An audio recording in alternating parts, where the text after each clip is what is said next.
Ikaw ba ay mahilig sa sapatos? Alam mo ba, yung hobby mong yan, pwede mo ring ikayaman. Paano natin gagawin yan? You got to watch this video. Videos that will make you wealthy and debt-free. Disclaimer po, I'm just here to share business ideas and expertise on monetizing your skills. Itong mga ideas na ipipresent ko is meant to inspire. Kung gusto nyo pang malaliman na kaalaman, I recommend seeking guidance from experts in your chosen field. Balik na po tayo sa programming. Hi there, this is Chinkitan, your pambansang world coach. Pag-uusapan po natin ay mga business ideas, lalo na sa larangan po ng shoe business. Hindi po show business.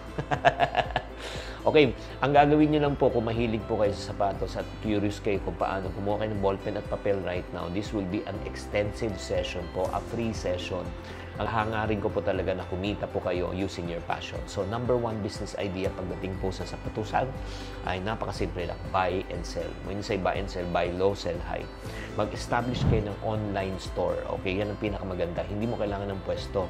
Online platform lang, di ba? Sa mga Facebook, diba? Instagram, diba? Or if not, TikTok Shop, YouTube, Lazada, Shopee, yan. So, gumamit kayo ng tinatawag na social media advertising. Or if not naman, influencer partnership. Kung lalo na kung meron kayong mga local brand. Tulad po nito, okay, itong brand na ito, may nagpadala po sa akin, by the way, this is not a paid ad. Ang tawag po, Perfection Built. Okay, this is locally made, local made to. Itong sapatos na ito. Ayan, no? Local made. Oh. Pwede kayong gumawa, di ba? Or if not naman, buy low, sell high. Okay? Ito po yung mga tinatawag po natin na mga opportunities. Pag kayo po ay pumasok sa mga selling ng mga sapatos, may mga in-interview na ako, more or less kikita ka ng mga 50,000 to 100,000 or more a month. Depende kung ano sapatos. Number 2, o ito, kung mahilig sa sapatos, custom shoe design service. Wala pang masyadong gumagawa nito. Kung magaling ka, like for example, mag-design. Or if not naman, when we talk about design, alam nyo ba na pwede mong pintahan, no? Using really yung mga permanent paint. Katulad po ni Heart Evangelista. Alam nyo ba, siya po ay nagpipinta ng personalized sa mga luxurious bag. Oo. Kaya nagiging valuable palalo kasi nga may painting po niya. So, pwede nyo gamitin din yan, ha?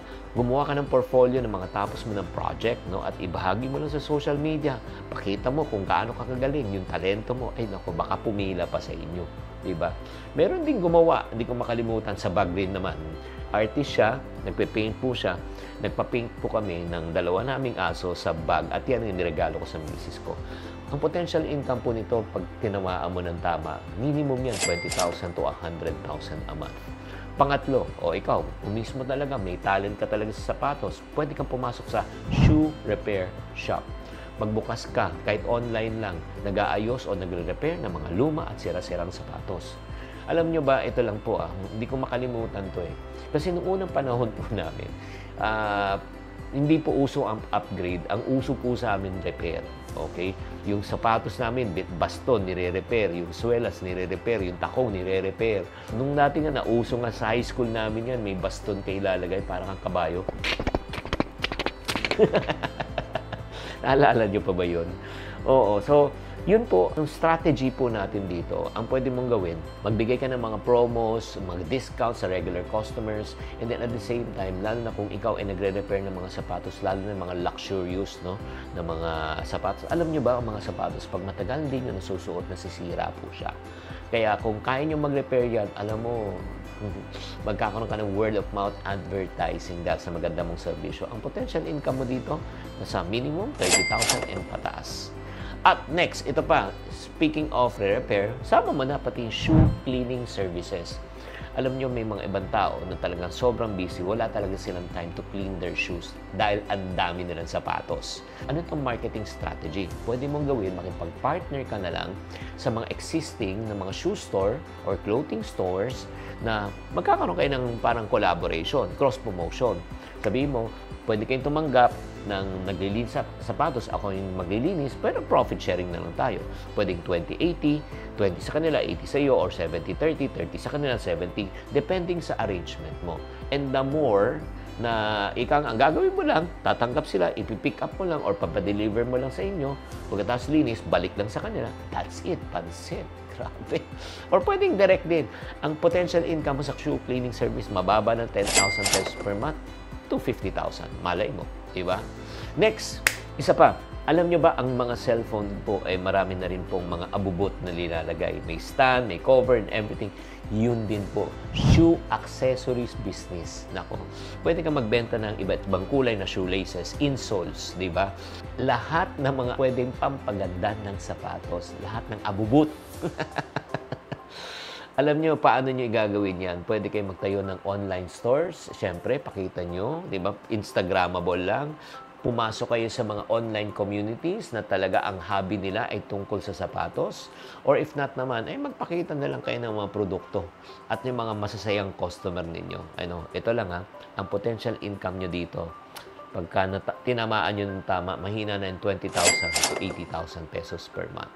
Bago tayo magpatuloy, ladies and gentlemen, syempre, i-shoutout lang natin si Joy Ian, syempre si kusina ni Mang Arnel, at the same time, si Janelle Tam Pulok. Maraming salamat po.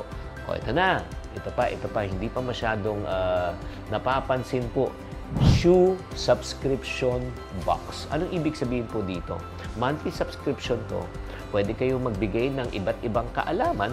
Yung pagtuturo nyo, online to. Online to. Pagkatapos yan, pwede kayong magbenta at maglagay ng mga shoe care products. Pwede mo rin incorporate, di ba, yung shoe subscription, diba? At the same time, yung sa paglilinis. O, pag nag-subscribe kayo, pwede ko linisin ng sapatos yung X number. So, naka-package deal niya. So, ang pinakamaganda niyan, no? Pwede kang magbigay ng free. Free muna sa umpisa. O, pakitang gilas ka. O, free trial. Panuorin mo muna itong mga videos na ito kung paano ko kayo tuturuan na ayusin ang sapatos nyo, pangalagaan ng sapatos nyo. And then, if not naman, pwede kayong mag-engage sa mga existing customers nyo at sila na mismo ang mag-word of mouth advertising. Shoe subscription box. Now, ito pa. Isa pang hindi masyado napapansin din ng tao, yung tinatawag natin, pwede kang maging shoe trading platform. Ikaw magte-trade, ikaw yung magko-connect, ikaw yung magbabarter, pwedeng exchange lang ng mga sapatos ng mga shoe enthusiasts.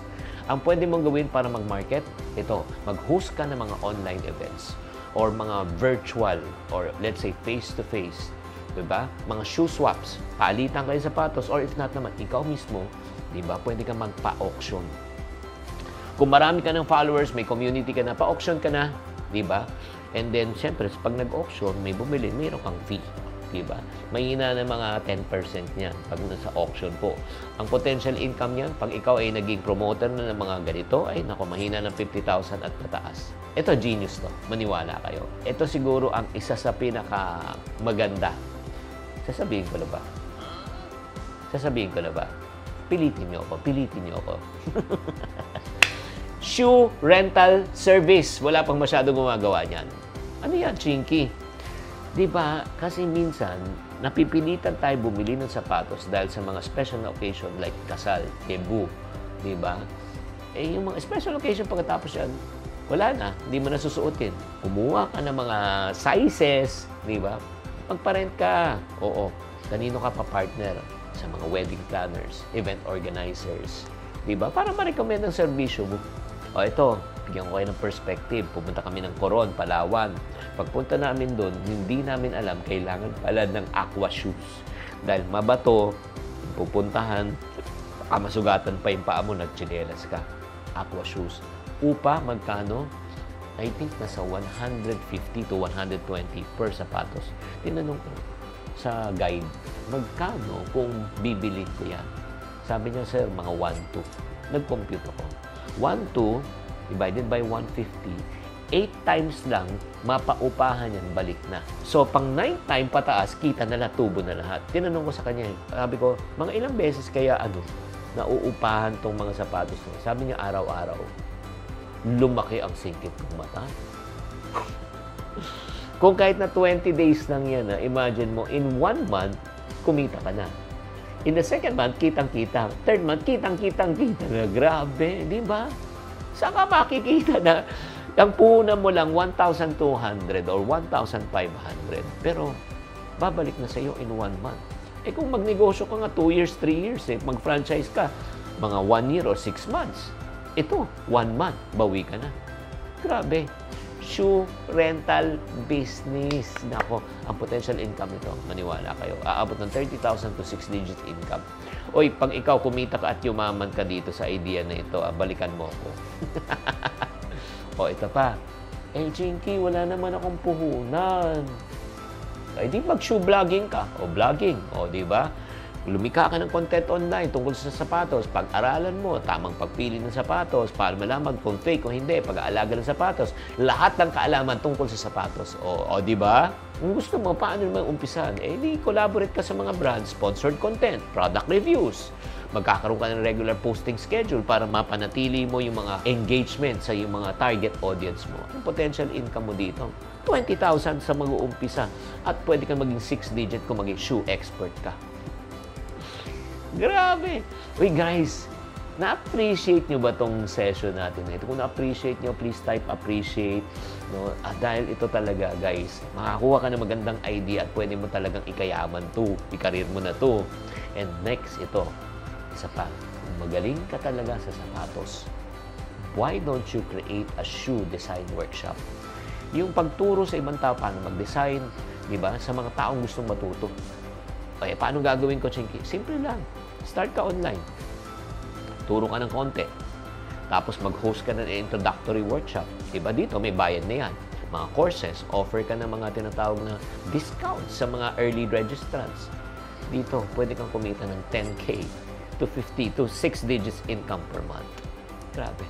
Sa lahat ng sinabi ko po sa inyo, diba? Itong mga 10 na ito, diba? Online shoe store, benta ka lang, design, customer design, shoe repair, maglinis, accessories, 'di ba? Subscription, 'di ba? Trading platform, magpaupa ng sapatos, walang masyadong gumagawa. Number 9, mag-vlog ka, or number 10, mga workshops. Sa palagay nyo, pwede nyo na gamitin ang inyong hilig, 'di ba? Pwedeng pagkakitaan to. Simulan mo na yung dream business mo na may kinalaman tungkol sa sapatos, 'di ba? At ikaw naman, pag nagsabi, Chinky, gustong-gusto ko na talaga pero hindi ko talaga alam paano mag-start. Sagot na kita. Kung gusto mo matuto mag-start, mag-launch, lalo na palaguin ang iyong negosyo, meron ako isang special na workshop para sa iyo. Okay, na FYI, this is not for all. Okay, this is not for all. Kasi po, I want to qualify kung sino doon talaga ang seryoso.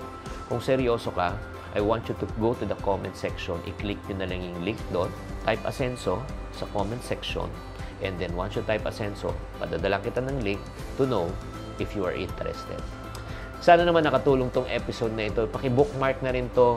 I-share nyo na lang to. And don't forget to subscribe. Tatandaan, tamang karunungan, tamang disiplina po ang susi sa pagyaman.